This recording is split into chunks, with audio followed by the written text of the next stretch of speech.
Let's be real for a second. Parenting is tough. It can feel like you're constantly putting out fires. But what if I told you there's a simple, powerful strategy that can totally change the game? It helps encourage good behavior, it strengthens your connection, and it builds your child's self-esteem. We're going to dive into positive reinforcement, and honestly, it might just be the parenting superpower you've been looking for. So here's our plan. First, we'll unpack why this power of positive actually works. Then, we'll look at your reinforcement toolkit, all the tools you have at your disposal. After that, we'll get practical with how to make it work for you. And finally, we'll go beyond the basics. Think of this as your personal roadmap.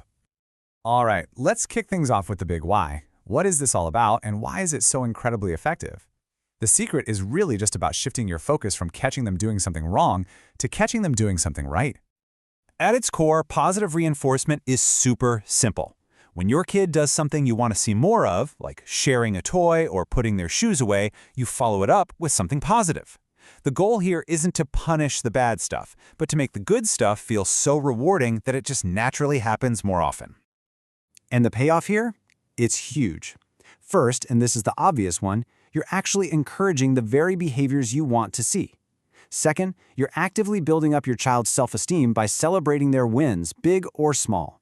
And maybe best of all, you're making your relationship stronger. It's truly a win-win-win situation. Now, you might be thinking this is all about sticker charts and extra screen time, but it's so much more than that. Let's open up the toolkit and see all the different options you have. Okay, just look at the variety we've got to work with here. You've got your classic praise, simple affection like a hug or a high five, tangible rewards like a small toy, and special privileges like choosing the movie for movie night. But here's the kicker. The most powerful tools on this list, praise and affection, they're totally free, and you have an unlimited supply. So, you've got the tools. Awesome.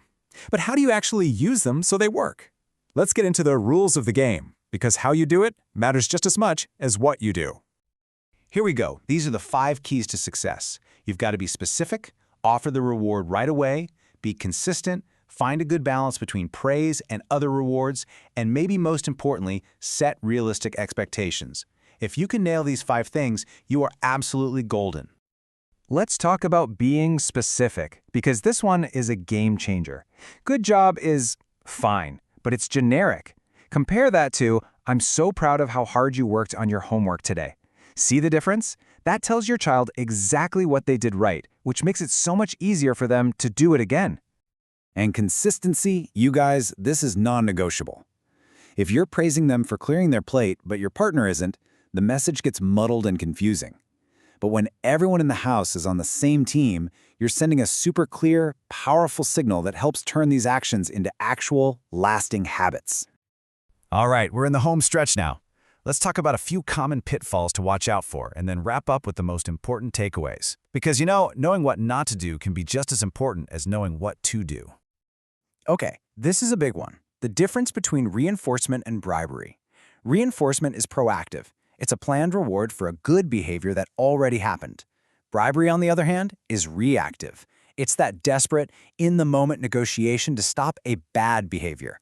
The difference is subtle, but it is absolutely crucial. And it's important to remember positive reinforcement is an amazing tool, but it is not a magic wand. If you're trying these things and the challenges just aren't getting better, it is 100% okay to ask for help. Reaching out to a teacher, a pediatrician, or a specialist isn't a sign of failure. It's a sign that you're a proactive, caring parent. So, let's just quickly recap the greatest hits. Praise the behavior you want to see more of. Don't be afraid to mix up your rewards to keep things fresh. Please be patient and consistent, and focus on their effort, not just whether they got it perfect. That's really the secret sauce to raising a resilient, confident kid. So I'll leave you with this one simple challenge. What is one positive thing, just one, that you can catch your child doing and celebrate today? Because the big changes don't happen all at once. They happen in these small, positive moments, stacked one on top of the other. You can do this. You've got this.